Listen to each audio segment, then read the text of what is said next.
Agora então, nós vamos falar de drogas que agem de forma aguda no sistema nervoso central.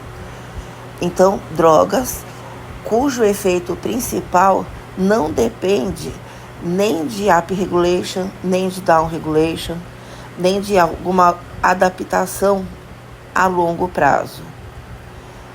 Então, nós vamos usar drogas agora que vão atuar em sistemas de modulação, ou seja, sistemas que vão alterar o funcionamento de outros sistemas. Por exemplo, o GABA, que é inibitório, então ele inibe outras vias. E a gente tem o glutamato, que é excitatório, então ele estimula outras vias.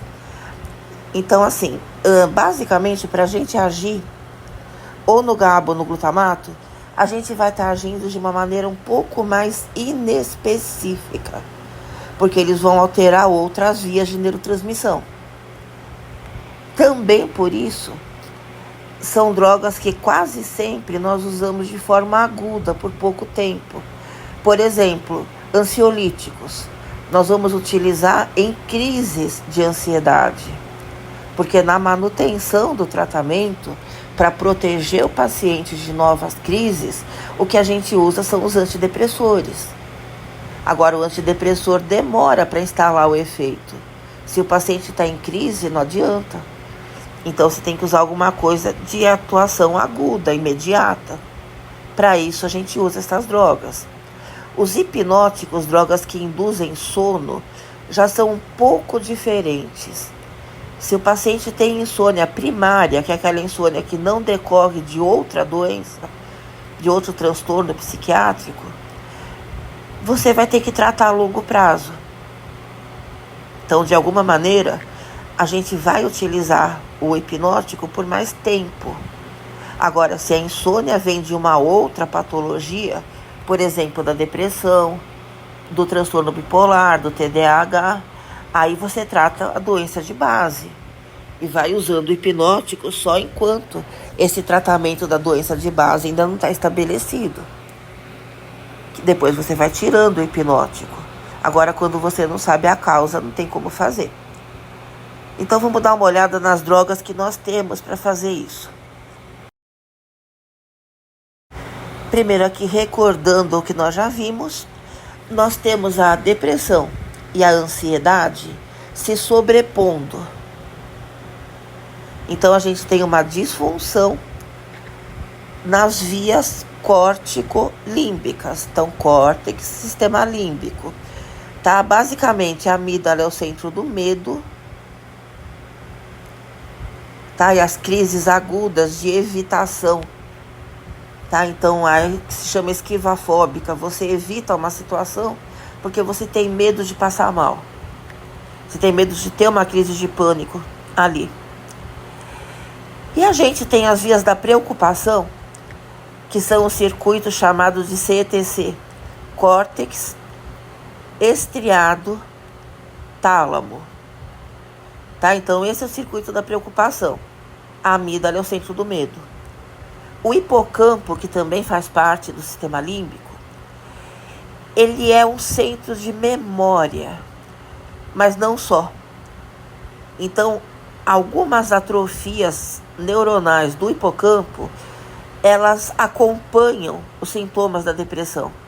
Então, você reduz aqui a quantidade de sinapses, porque você diminui o fator de crescimento neuronal, BDNF principalmente, e você reduz a neurogênese, que é a formação de outros neurônios. Tá? A neurogênese no adulto, ela é pequena, mas ela existe. Mas na depressão ela é menor ainda. Tá? E a capacidade de formar novas sinapses, essa sim é bastante importante. Na depressão também ela cai. Não só na depressão, mas em qualquer transtorno psiquiátrico. Você tem uma redução, porque você tem uma redução da produção dos fatores de crescimento neuronal. A córtex, ela é a intersecção. Tá? É ali, na córtex e nas vias que saem dela e vão para outros centros, ali é que se estabelece a sobreposição entre ansiedade e depressão. Então, os sintomas das duas condições, eles têm muito fundo cortical.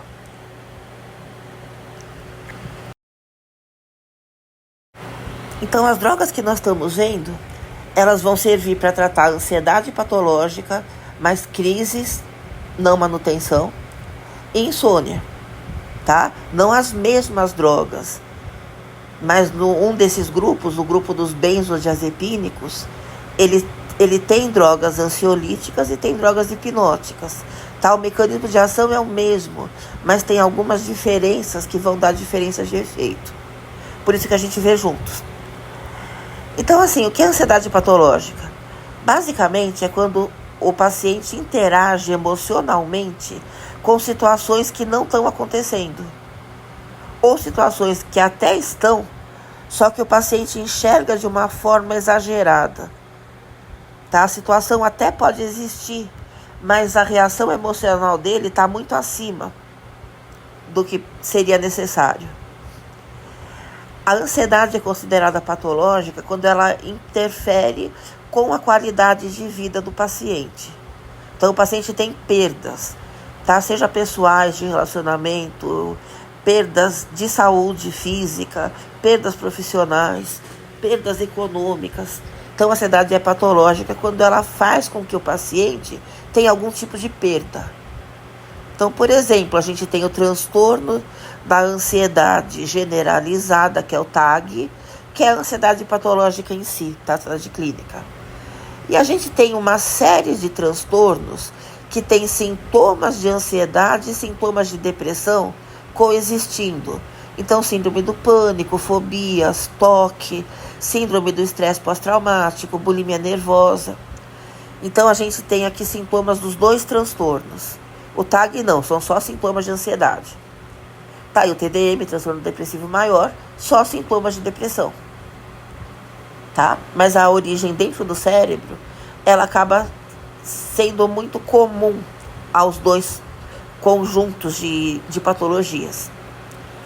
E a insônia? A insônia a gente tem a primária, onde ela é a doença de base, não tem uma outra doença que leva à insônia, ou secundária, quando você tem uma doença de base, seja psiquiátrica ou não, que leva aos sintomas de insônia. A gente pode classificar a insônia por fases também. A insônia inicial, quando o paciente não consegue começar a dormir. A insônia final ou terminal, que ele acorda no meio da noite e não consegue dormir mais. Ou ele pode ter interrupções frequentes ao longo de todo o período de sono. Ele vai dormindo, acordando, dormindo, acordando, dormindo, acordando. Para a gente tratar tanto a ansiedade quanto a insônia, a gente vai atuar na via do GABA. GABA é um neurotransmissor inibitório que modula outras vias, ele deprime outras vias. A gente tem 3 receptores do GABA, o GABA-A, o GABA-B e o GABA-C. Para a gente interessa o GABA-A. Tá? E o que é o receptor do GABA-A? Ele é um canal de cloreto. Então, quando o GABA atua no sítio dele, nesse receptor, ele abre o canal de cloreto. Então, ele aumenta a frequência de abertura, o canal fica abrindo mais vezes. Ou seja, o cloreto começa a entrar no neurônio, e o neurônio com cloreto em excesso do lado de dentro, ele fica hiperpolarizado. Ou seja, ele fica como se fosse paralisado, ele não responde mais. Então, por isso que é um efeito depressor, é um efeito inibitório. O neurônio para de responder. Tá? As drogas que nós vamos estudar, elas precisam do GABA. Ou seja, o paciente tem que estar produzindo normalmente o GABA no cérebro, e essas drogas vão aumentar o efeito do GABA, vão facilitar a interação do GABA com o sítio dele no seu próprio receptor. Então, o receptor do GABA tem vários sítios, tá? Um deles é o sítio do GABA, o GABA liga lá. Só que tem outros, o benzodiazepínico, por exemplo, se liga no sítio próprio, tá? Então, o sítio dos benzo. Então, tem vários outros sítios também no mesmo receptor. E esses sítios servem ou para facilitar a ligação do GABA ao seu sítio, ou para dificultar. Então, para facilitar a ação do GABA, para aumentar ou para diminuir.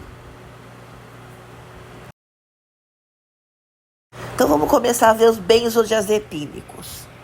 Eles facilitam a ação do GABA, atuando no seu próprio sítio. O benzodiazepínico tem um sítio no receptor do GABA. Quando ele está atuando ali, a ligação do GABA ao seu sítio facilita. Então, é mais fácil para o GABA interagir com o receptor quando o benzodiazepínico está lá nesse receptor atuando também. Cada um nos seus sítios, mas no mesmo receptor. Existem benzodiazepínicos ansiolíticos, benzodiazepínicos hipnóticos e tem também anticonvulsivantes. Tá? Mas assim, o mecanismo de ação é o mesmo. Facilitam a ação do GABA. Tá? O que vai alterar é como isso acontece. Em qual região do cérebro isso vai acontecer primeiro. Então a gente tem diferenças no nível cinético, então na distribuição, aonde distribui primeiro, e dinâmica, como que vai interagir com o receptor, tá? Mas as vias são as mesmas. E o mecanismo de ação também. Você vai agir no GABA. Só que tem algumas diferenças que a gente vai ver agora. O receptor GABA, ele tem várias subunidades. Tem uma proteína grande que tem diversas partes ali, diversas subunidades. A subunidade alfa 1, quando você atua nela, tá, você vai ter efeitos hipnóticos, você vai induzir sono, tá? A subunidade alfa 2, quando você atua nela, você vai ter um efeito ansiolítico, tá? Então, o benzodiazepínico que age na subunidade alfa 1, ele é predominantemente hipnótico, ele induz sono. Geralmente são drogas cujos nomes terminam com Zolan. Por exemplo, midazolam. Sempre, assim não. Mas é quase sempre. Geralmente o hipnótico tem um nome terminado em Zolan. Quando eles atuam na subunidade alfa 2, aí você tem uma predominância do efeito ansiolítico, tá? Você não tem sedação. Então, quando você age no alfa 2, você não deve induzir sono. Quando você usa um benzodiazepínico ansiolítico, e geralmente são drogas cujos nomes terminam com Zepam, você não deve induzir sono. O paciente tem que conseguir utilizar durante o dia e levar a vida normal dele. O que acontece é que muitas vezes você está numa dose muito elevada. Aí o paciente acaba usando o ansiolítico, ele atua em todas as subunidades alfa 2 que existem ali, disponíveis, sobra a droga, ele vai agir no alfa 1 também. Aí você induz sono. Quem está usando um benzo ansiolítico para induzir sono, para insônia, necessariamente está numa superdosagem. Você está impregnando todo o alfa 2 para ir agir no alfa 1, porque ele tem mais seletividade para o alfa 2, ele age primeiro lá, tá? Então o que acontece? Você impregna o cérebro inteiro praticamente, e aí você vai ter todos os efeitos adversos. Ressaca quando acorda, fraqueza muscular, rebaixamento de consciência, tontura, sedação durante o dia. Por quê? Porque você está usando o medicamento errado, tá? Com o objetivo errado. Se você quer induzir sono, você tem que usar um hipnótico para agir primeiro no alfa 1. Além dessa diferença, o hipnótico age no alfa 1, o ansiolítico age no alfa 2, a gente tem uma outra diferença também. O benzodiazepínico hipnótico, ele se distribui primeiro nas vias que envolvem o sistema reticular, que esse aqui é azul. O que é o sistema reticular? É aquele que vai controlar o sono e a vigília. Tá? Então você está impedindo que tanto a córtex quanto o sistema límbico predominem sobre o reticular. Você está deprimindo a predominância de outros centros do cérebro sobre o sistema reticular. Aí o sistema reticular predomina e você vai induzir o sono. Porque para existir o sono, o sistema reticular tem que estar predominando. Quando a pessoa está acordada, é a córtex e o sistema límbico que estão predominando sobre o reticular. Ou até o hipotálamo, quando é alguma coisa orgânica, tipo fome. Tá? A pessoa vai dormir com fome, de repente acorda no meio da noite, é o hipotálamo que está avisando que ela está com fome. Tá? Então você deprime os estímulos dos outros centros sobre o reticular, com o benzodiazepínico hipnótico. Então ele distribui primeiro aqui, olha, no reticular e nas conexões dos outros centros com ele. Os ansiolíticos não. Eles vão primeiro na via corticolímbica, essa amarelinha aqui em cima, ó, a córtex, e aqui para baixo as projeções para o límbico, tá? Então o que acontece? Quando você está tendo uma crise de ansiedade, quer dizer que o teu emocional está predominando sobre o racional. O límbico está predominando sobre a córtex.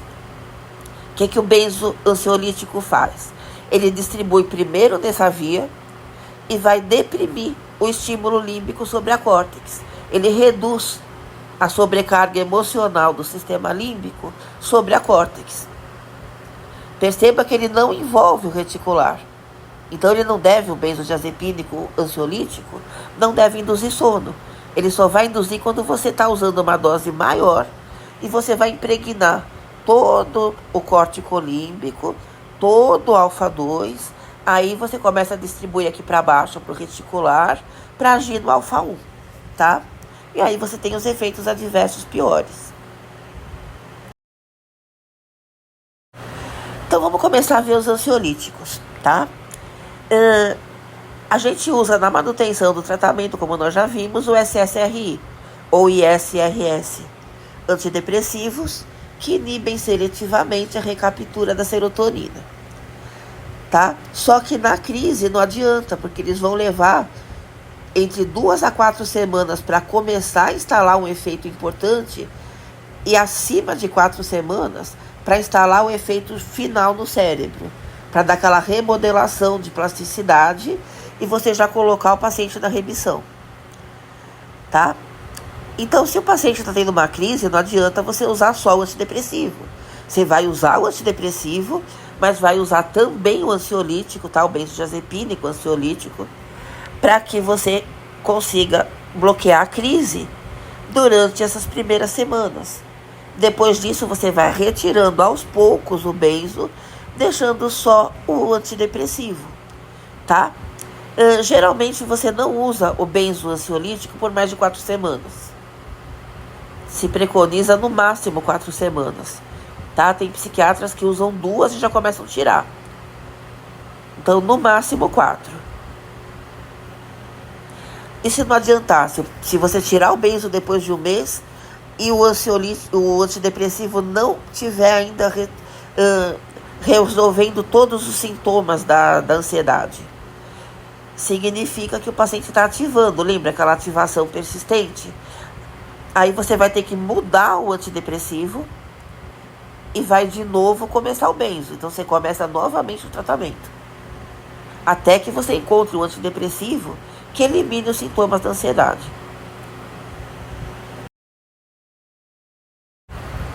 Bom, em termos de efeitos adversos de benzodiazepínico. Primeiro, a amnésia anterógrada. O que é a amnésia anterógrada? É quando você esquece tudo que você fez depois de tomar o remédio. Então você toma o benzodiazepínico hipnótico, tudo que você fizer depois você esquece. Tá? Isso em todas as vezes que você tomar, em qualquer dose, para todos os pacientes. Então o que se faz? Se orienta o paciente a usar o medicamento na hora que ele já está deitado.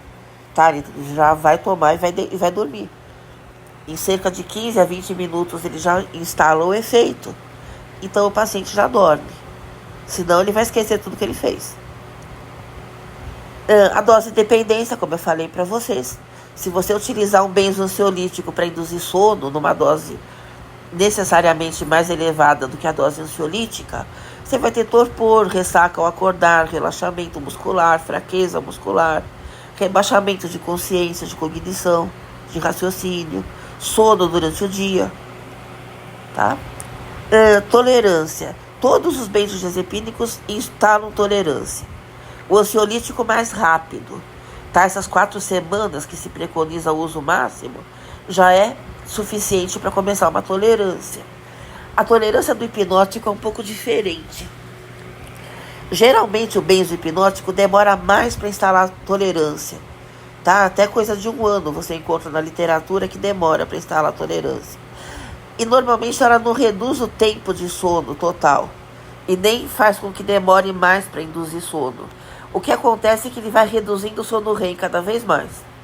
O paciente vai perdendo o sono profundo. O benzo já diminui o sono profundo e o sono REM normalmente.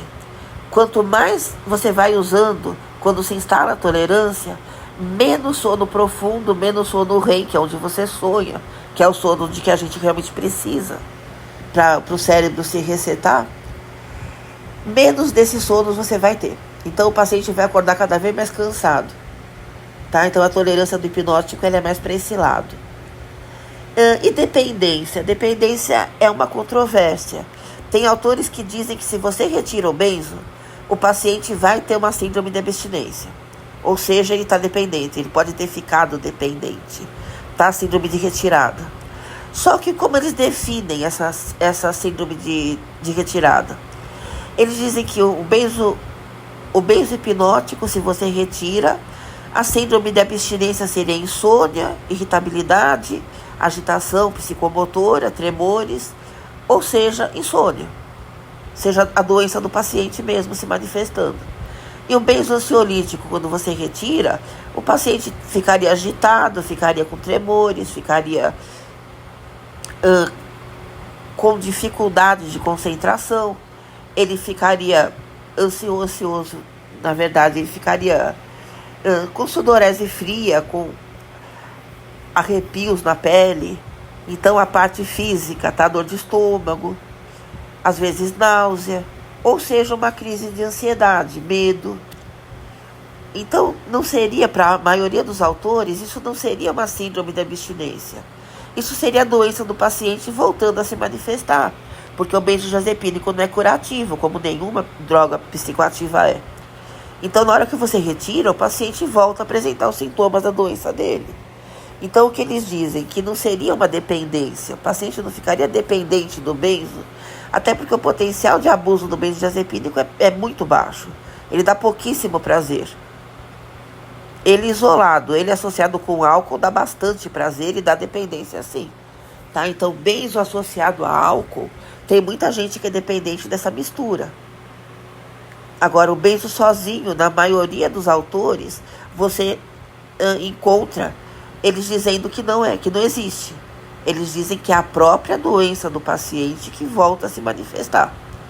É uma exacerbação dos próprios sintomas da doença do paciente, por causa de um rebote, porque se retirou a droga, o paciente faz um rebote, tá? Então, assim, para a maior parte dos pacientes não se tem uma dependência de benzo. Só que alguns autores dizem que existe, tá? Ainda é uma controvérsia, assim. Os circuitos da ansiedade. Então, a ansiedade, ela tem 2 componentes, a preocupação e o medo. A preocupação, ela é mediada aqui, olha, nesse circuito amarelinho, que é o circuito CETC, córtex, estriado, tálamo. Esses sintomas o antidepressivo reverte sozinho. Tá? Que é justamente aqui, olha, que você encontra também os sintomas da depressão se instalando. Tá? É aqui que a gente tem a inter-relação entre os 2 quadros. Agora o medo já é aqui na amígdala, aqui no vermelho. Aqui você precisa de uma modulação extra. Você tem que associar o antidepressivo ao outro ansiolítico. Pode ser um benzoansiolítico ou pode ser o ligante alfa-2 delta, que é um outro grupo de ansiolíticos, que a gente daqui a pouco vai ver, que são drogas do tipo pregabalina, gabapentina. Então, geralmente, se utilizam esses ansiolíticos junto com o antidepressivo serotoninérgico de forma crônica para proteger o paciente de crises de pânico, de crises de fobias, de esquiva inibitória, de esquiva fóbica, tá? Da fuga do paciente, realmente dos sintomas que envolvem medo. Porque o antidepressor sozinho, ele não costuma reverter totalmente, ele reverte um pouco, ele reduz o medo, mas dificilmente ele vai eliminar tudo. Tá? Que é o que a gente vê aqui também. Se você vai utilizar o benzo ansiolítico ou o ligante alfa-2 delta no paciente que sofre da síndrome do pânico, de fobias, geralmente o paciente leva com ele esse medicamento, ele carrega com ele. Quando ele percebe que ele está começando uma crise, ele toma. Ele vai usar o antidepressivo de forma crônica todos os dias. E o benzo ou o ligante alfa-2 delta, ele vai guardar para momentos de crise, tá? Só que existem psiquiatras que prescrevem, principalmente o ligante alfa-2 delta, de forma crônica. Eles mandam tomar por um período grande, meses, algumas vezes, junto com o antidepressivo. Aí eles vão tirando aos pouquinhos, desmamando ou o ligante alfa-2 delta, deixando só o antidepressivo. Depois de algumas semanas ele volta com o ligante alfa-2 delta. Esses pacientes são aqueles que já tiveram crises de pânico recorrentes. Ou pacientes que têm fobia descompensada, ele está sempre com medo de alguma coisa, de altura, de lugares fechados. Os agorafóbicos que têm medo de espaço aberto e povoado. Então, assim, há tratamentos, há formas de tratamento em que o psiquiatra usa cronicamente os dois, o antidepressivo e o ansiolítico. Com benzo já é mais raro, mas também existe. Tá? O que é mais comum é o paciente ser orientado a ter sempre com ele o ansiolítico e usar quando ele percebe que ele está começando uma crise ou quando ele está num momento de estresse mais intenso. Aí ele começa a tomar por um período. O antidepressivo não, o antidepressivo ele toma sempre. Além dos benzodiazepínicos, nós temos aqui outras drogas ansiolíticas. A buspirona, que é um agonista de receptor de serotonina, um receptor que se chama 5-HT1A, tanto na fibra pré-sináptica quanto na pós. Então ela vai modular tanto a liberação da serotonina, como vai agir como a própria serotonina na fibra pós também. Tá? Esses mecanismos não estão exatamente ainda estabelecidos, tá? Mas que age nesse receptor, age. Agora, o que isso leva em termos de efeito, ainda não se tem muita clareza. O que se sabe é que a buspirona, ela não é antidepressiva, apesar dela agir na serotonina, ela é ansiolítica.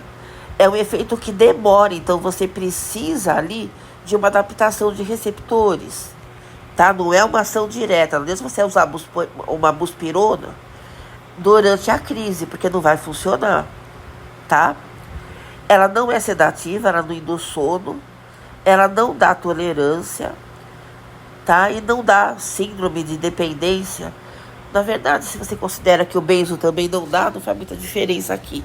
Mas quando você tira a buspirona, se você desmama ela, você realmente não percebe um rebote, tá? Como você percebe com o benzo. Mas ela é bem pouco usada, tá? A buspirona hoje em dia não é a primeira escolha, quase nunca. E a gabapentina é pregabalina, que são os ligantes alfa-2 delta. O que é alfa-2 delta? Alfa-2 delta é uma parte dos canais de cálcio da fibra pré-sináptica, ó, aqui na fibra pré, tá? Canais de cálcio dependentes de voltagem, dependentes de potencial.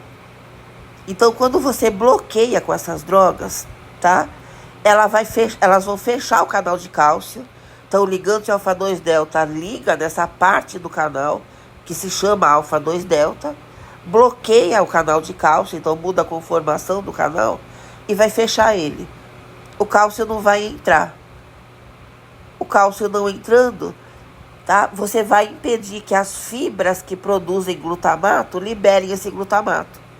Então, você reduz a liberação do glutamato, que é um neurotransmissor de modulação excitatória. Como o GABA é inibitório, ele inibe outras vias, o glutamato estimula outras vias. Então você vai reduzir o funcionamento do sistema do glutamato, tá? Onde que a gente quer isso? Na amígdala, para reduzir o medo, e no circuito CTC para reduzir preocupação. Só que para preocupação não se costuma usar. Se usa mais para os sintomas baseados no medo, porque para os sintomas que se baseiam em preocupação, o antidepressivo resolve sozinho. Agora, para usar ou a gabapentina ou a pregabalina, junto com o antidepressivo, você quer atuar na amígdala. Você vai usar quando o paciente tem sintomas baseados no medo. E essas duas drogas também podem ser usadas na fibromialgia. Pelo mesmo motivo, você reduz, tá, a estimulação do glutamato. Geralmente você usa junto com o antidepressivo, aquele antidepressivo que aumenta a noradrenalina, o SNRI, que para dores musculares, fraqueza muscular, cansaço muscular, de fundo depressivo, você tem que aumentar a noradrenalina. Então você usa o antidepressivo noradrenérgico, SNRI, junto com uma droga dessas para reduzir a excitação do glutamato. Então vimos as drogas ansiolíticas que não são benzodiazepinas. Agora a gente vai ver drogas hipnóticas que não são benzodiazepinas. Começando pelo Ramelteon. O que é Ramelteon? Ou Ramelteona em português. É um agonista dos receptores de melatonina. Ele age como se fosse a melatonina. Então ele é indicado quando? Na insônia inicial, quando o paciente não consegue começar a dormir, não consegue adormecer. E para distúrbios do ritmo circadiano, por exemplo, quem viaja para um local onde o fuso horário é muito diferente. Quando o paciente trabalha em turnos, trabalha de plantão, aí você consegue usar o Ramelteon para equalizar os ciclos de sono e vigília, tá? É uma droga que a gente não encontra potencial de abuso relacionado a ela e nem dependência, tá? Tolerância, existem alguns trabalhos que já mostram um pouco de tolerância, mas ainda não tem evidência suficiente, porque é uma droga nova. E o Sulvorexan? O Sulvorexan e os derivados dele, eles são antagonistas de receptores de orexina. Tá? O que é orexina? A orexina é uma via de neurotransmissão que ela aumenta o apetite. Então você fala anorexia, perda de apetite. Quer dizer falta. Orexia, apetite. A orexina, ela vai aumentar o apetite. Só que para você ter apetite, para você comer, você tem que estar acordado. Então ela vai primeiro gerar a vigília, tá? Ela vai promover a vigília para que aí sim ela promova o começo da busca do alimento, tá? Temos dois receptores conhecidos de orexina, o 1 e o 2, o OX1 e o OX2, tá? Quando você vai agir com drogas, tem drogas que bloqueiam só o 1, drogas que bloqueiam só o 2 e drogas que bloqueiam ambos. Os sulvorexantes e os derivados vão bloquear os dois. A gente chama de antagonistas DORA. D é dual ou duplo, tá? OR, orexina, A antagonista. Antagonista duplo dos receptores de orexina. Então bloqueia o 1, tá? Que vai funcionar inibindo a entrada do cálcio na célula. E o bloqueio do receptor 2 inibe as ações do glutamato, tá? Então, o bloqueio do 1 inibe a entrada do cálcio e a liberação do glutamato. O bloqueio do 2 inibe a ação do glutamato. O glutamato que já saiu, que já foi liberado, o receptor 2 impede que ele funcione, tá? Então, o que vai acontecer aqui?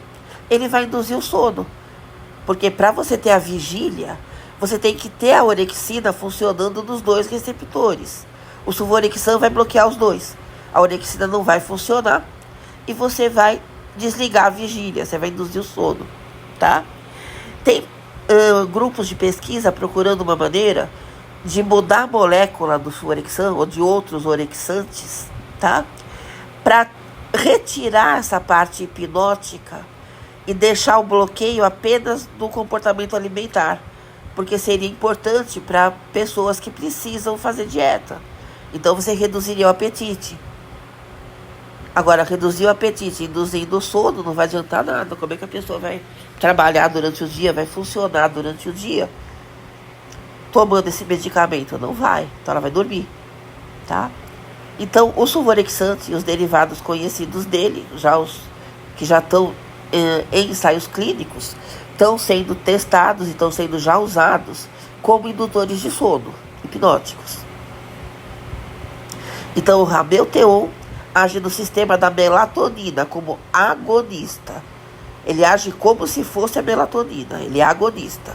E o sulvorexante, ele vai agir como antagonista dos dois receptores da orexina, tá?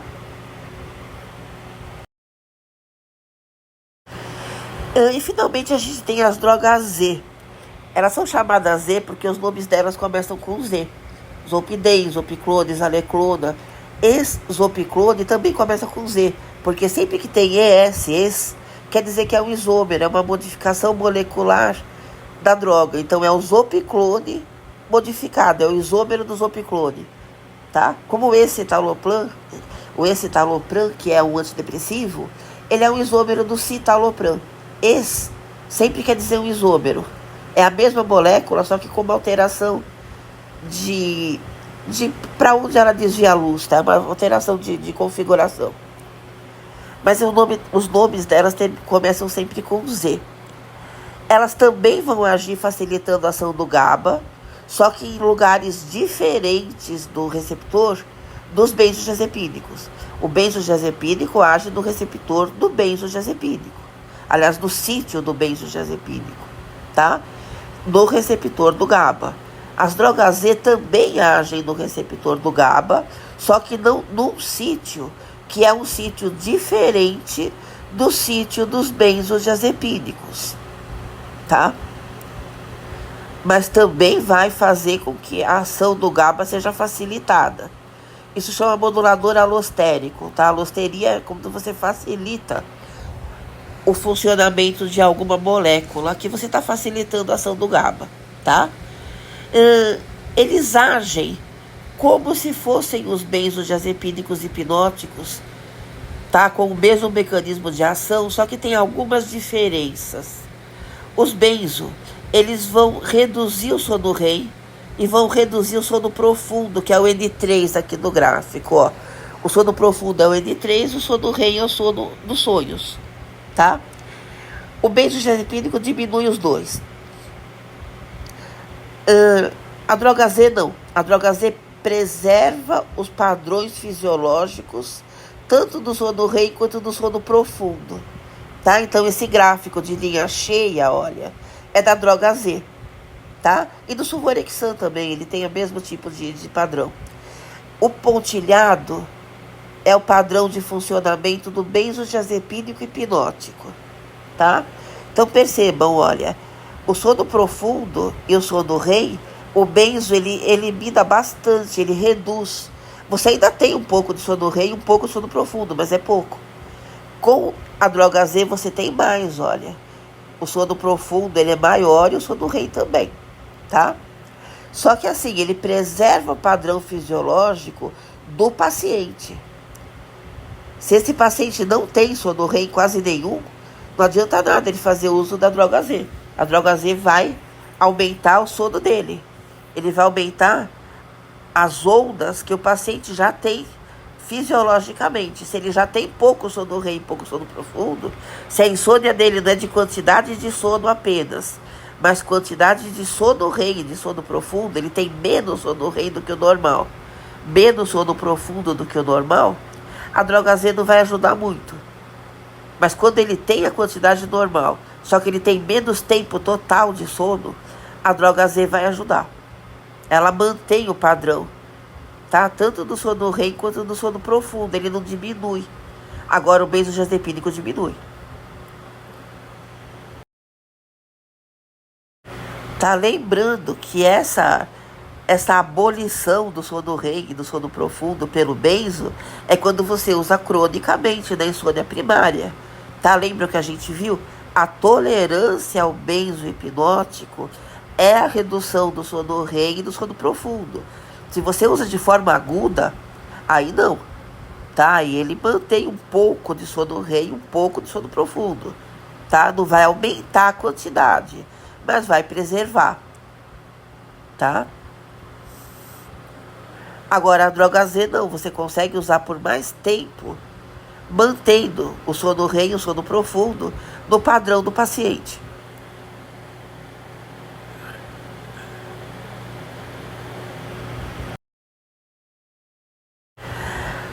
Agora, a gente tem alguns problemas relacionados às drogas Z.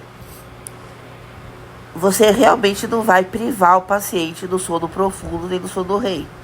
Agora você tem outros problemas, por exemplo, sonhos vívidos, às vezes alucinação, às vezes compulsão para usar o próprio medicamento. O paciente que usa a droga Z acaba ficando compulsivo pela própria droga Z. Ele acha que ele não vai dormir sem utilizar. Então ele acaba gerando ali uma... É como se fosse uma muleta psicológica. Então ele tem pavor de não usar. Ele não é uma dependência porque ele não está fisicamente dependente. Só que ele está com medo. Ele começa a desenvolver uma ansiedade em relação à droga. Tá? Então ele pode estar gerando alguns problemas bem sérios. Tá? Pacientes que ficam desesperados procurando esse medicamento. De qualquer maneira, eles não aceitam parar de usar. Tá? Nenhum deles, obviamente, pode ser associado a álcool. Todos eles vão aumentar o efeito de depressão respiratória do álcool, vão fazer sinergismo, tá? Porque o álcool também facilita a ação do GABA. O Ramelteon, como ele age na melatonina, poucos efeitos adversos até agora foram descobertos, tá? Porque também é um medicamento novo. A própria melatonina não tem muita coisa a respeito dela em relação ao efeito adverso. O que se sabe é que a tolerância é bem pequena e não se relatou até agora nenhum tipo de potencial de abuso, nem do Ramelteon, nem da própria melatonina. O sulvorexante, como a droga Z, também preserva o sono REM e o sono profundo, só que o sulvorexante é muito novo. Então não tem evidência ainda de efeito adverso nenhum. Tá? É uma droga bem recente. E a buspirona é complicado de usar, porque primeiro ela é pouco potente. Segundo, ela demora para começar a atuar. Terceiro, ela não tem muita vantagem em relação aos benzodiazepínicos, ansiolíticos, tá? Ou aos ligantes alfa-2 delta. Tá? Então, geralmente, primeira escolha na ansiedade, antidepressivo, na manutenção, tá? De forma crônica. Na crise, ou benzoansiolítico ou ligante alfa-2 delta. E em pacientes cujos quadros têm sintomas baseados no medo, o ligante alfa-2 delta, ele é preferido associado ao antidepressivo, tá? Seja por períodos de uso ou crônico ou subagudo, enfim, por algumas semanas, ou para o paciente ter de reserva para quando ele sentir que ele está muito estressado ou que ele vai começar uma crise de ansiedade, ele já começa a usar. Na insônia, você pode usar benzo hipnótico ou droga Z, tá? São as primeiras escolhas hoje em dia. O Ramelteon e o sulvorexante são drogas novas, elas não estão ainda como primeira escolha, mas elas tendem a entrar. Tá? O pessoal está tendendo a prescrever. Tá? Então, o que é importante, tanto nos circuitos da depressão, quanto nos circuitos de modulação que a gente acabou de ver, tá? Ansiolíticos, hipnóticos que agem nesses moduladores, GABA, glutamato, orexina.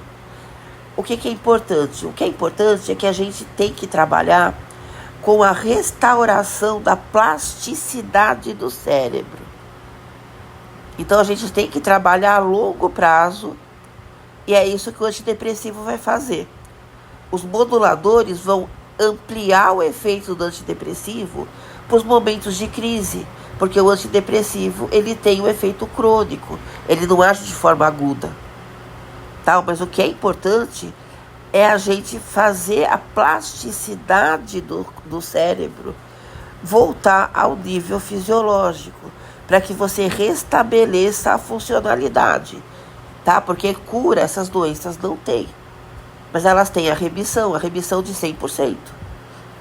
Tá? Então é preciso encontrar o medicamento e associar esse medicamento à terapia, porque a terapia é que vai remodelar o cérebro.